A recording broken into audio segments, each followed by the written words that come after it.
Today I'm gonna build a Lego Dungeons and Dragons inspired creation. Hi everyone, welcome back to the channel.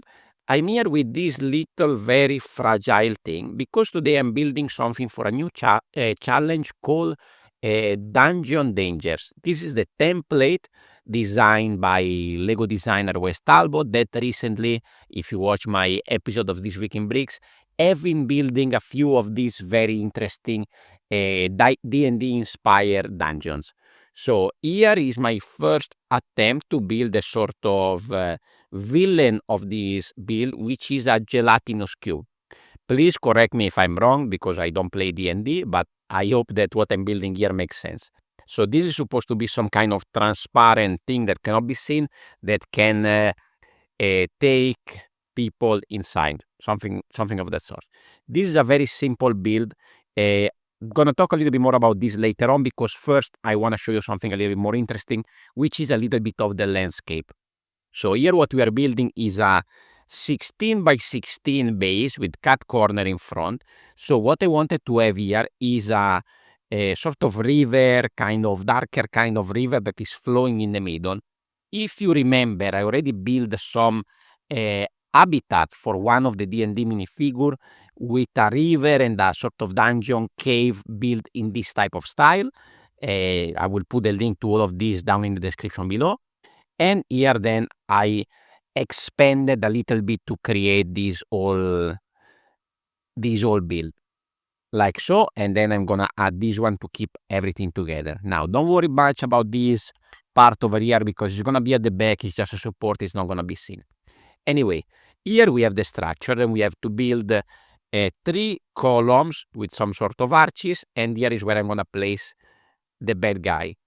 I want to make it look like there is something inside that has been trapped into this gelatinous cube, even though it's not gonna be able to see much. I have this minifigure head and I have this shield, so I'm just gonna place the cube over here, supported a little bit at the back there. I think the effect kind of work. I also was experimenting with adding lights to it. I'm still not sure if in the final picture I will have this light up or not, because I don't think that the light actually makes sense in a build like this, because this is supposed to be transparent. So maybe a little bit of light, if I diffuse it a little bit, can kind of work. But this thing I don't think is supposed to be bright. But please let me know in the comments if you know exactly how it works, because I'm not too familiar. Anyway, I'm planning to have 3 characters going around these, walking around this area. But first, I'm gonna build the columns. If you are one of my members, I have an update in my members only vlog. I actually have a very different style of build that it was very simple and didn't work out very well. So I'm very much more happy with the new design that I have. So this is the first column that I'm gonna attach over here. So what I have is this light gray color scheme with a little bit of tan, a little bit of olive green, sometimes a little bit of sand green. Here I have this sort of cubes with some detailing, some broken corners, some masonry brick, and then going up on top is expanding a little bit with a little bit of details, with some ingots and with some slopes to create a little bit of a bigger area at the top, same as at the bottom, which is again a very simple structure. All around it there are all these types of vine pieces. This one will have to be connected over here, and then I'm gonna have to connect those on top. The ugly backside helped me also to show you what I did over here. Here I didn't put anything because anyway it's not gonna be seen in the picture. And this is the not very good technique that I use for this part. So let me put the column in the middle. In a moment I will show you also the front that is also not perfect, but it kind of works. So we have another one of this structure here at the back, we have one more vine, and then I connect this. Now the problem that I have, initially I was having proper arches, but then I couldn't have a 2 by because then they will clash because the distance between here and there is the same as this one. So what I did is this connection over here. That is a little bit silly because then is not really center. I managed to connect everything with clips on the side, but then here I have studs going up, here I have studs going on the bottom, which it doesn't really make sense. There's for sure a better way to do this, but again, every week I just have few hours of free time during the week, between family and work to put this together. So I didn't play around too much. There's for sure a better way to have a better technique than this one. Turning at the front so I can show you a little bit this part as well. Very simple techniques here, staggering goes this shield type of tiles here at the front that I think it works well. And here I had to find a way to cover all this gap where the clip connect over there with this masonry. And it kind of works. I come out with one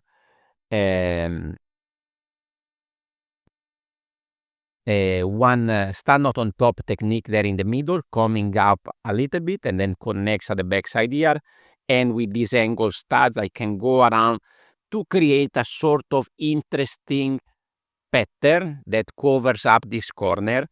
The style is different from the other column, but I think it still makes sense because this is like a corner one, so it could be different from the other two on the side. Of course, this one over here will be the same as that one. So let's close everything here. Again, here I have some of these vines coming down, connected at the bottom. Later we'll connect on top as well. And here I can do this same connection. That is also not very stable. Also because I connect this with only one stud, because the other stud is connecting that one in the middle that I put there for additional detail and also to cover some ugly gaps, because then on top I will add this little base that will close everything down properly. Now let's see if I can find the right spot to connect without breaking everything up. Okay, so you can see the alignment works. Potentially here I could add other of these dungeons on top, and also here I need to close this gap. I have this very simple structure over here that is gonna be connected like so. It's not a perfect connection. There is a little bit of gap if you look at this, especially from underneath. Let me see if I can show you. But the alignment kind of works if you don't touch it so much because it's connected only with one stud. Again, if I play around for a few more hours, there's probably a better technique to that, and maybe I can find a way to connect at least with two studs or two clips so that this is much more solid than what it is now. But anyway, everything stays together. I can pick it up, turn it around, and it's fine. Now, before I bring in the characters, let's see if I can find a way to connect all these little vines. So I'm just gonna go around. It's not gonna be the same one maybe as the final picture. I'm just gonna connect them randomly at the moment. I just need to find the right spots to connect everything. Okay, so here is all the connections done. I wanted to have a little bridge over here crossing this river. My idea was to have it in dark gray, but I realized I don't have any wedge plates to do that, and also if I use brick sideways would be too thick. So at the end I ended up doing it in light gray. Very basic random stacking of different parts. Try to keep it small and skinny. Again, not the best design, but it works. Okay, I would have preferred to have this in the same color. I also have a few details that I can add to this gelatinous cube, just adding them on the side so that I have a little bit of effect of like expanding base at the bottom. These are not connected. Potentially you can work out a better way to connect this. The cube is mostly done with 2 layers. It's a little bit more open over there to get so that we can see inside, but I think from camera that cannot be seen because it's just too dark. And here I have a gap that I didn't connect properly, so I'm just gonna add one tile over there. Again, not the best design, but because that's all the parts that I have available in this color. I have a lot more 1x4, but there's no use for those. But anyway, I think the effect is kind of cool, and there is a nice interesting contrast between the 2 shades of blue and all the grays around it, with a good accent color with all these vine pieces going around. One more little detail here, and then we bring in the characters. The first one, very simple and straightforward. I thought I would have the vampire from the D&D series, Strad, that is a very cool minifigure. I will have him walking here. Again, I think they are not supposed to notice this gelatinous cube because it's supposed to be transparent, I believe. Again, let me know in the comments. Here we have also the black red that go with the minifigure. I'm gonna add it there at the back. attracted probably into that area. The second character is the Vampire Knight from the series 25, I think. I decided to have him without the helmet because I think then it become too dark.